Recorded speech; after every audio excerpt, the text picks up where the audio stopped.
Quand j'entreprends, à quoi faut-il penser? Tout d'abord, à un contrat de prévoyance. C'est primordial pour maintenir sa rémunération et protéger sa famille face aux aléas de la vie. Le décès, l'arrêt de travail et l'invalidité sont les principales couvertures du contrat de prévoyance. Bien évidemment, il vous faudra un contrat de complémentaire santé, autrement dit dans le langage courant appelé aussi une mutuelle. Dans votre sphère professionnelle, il existe 3 types de couverture. La première, c'est celle qui couvrira vos frais professionnels, c'est-à-dire qu'on va vous indemniser avec un contrat de prévoyance, comme à titre personnel, mais cette fois-ci, on viendra non pas couvrir votre rémunération, mais couvrir les frais qui sont liés à votre structure, les loyers, les échéances de prêt, les salaires de vos collaborateurs. Ainsi, nous pérennisons votre entreprise pour pouvoir continuer à travailler sereinement.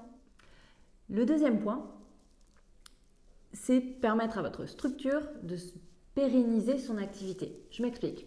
Si aujourd'hui, vous êtes comme l'homme clé de votre entreprise ou un de vos salariés est considéré comme l'homme clé de l'activité, nous pourrons ainsi vous proposer une couverture vous permettant le remplacement de cette personne. C'est un cadre bien spécifique et on ne peut pas le souscrire n'importe comment. Donc il est important de faire appel à des spécialistes pour pouvoir être accompagné de la meilleure des façons. Le dernier point, et c'est une thématique qu'il ne faut pas négliger, c'est lorsque vous entreprenez à plusieurs. Vous êtes associé à d'autres personnes au sein d'une même société, il est fortement conseillé de se couvrir en cas de décès pour permettre aux associés survivants de racheter les parts aux héritiers.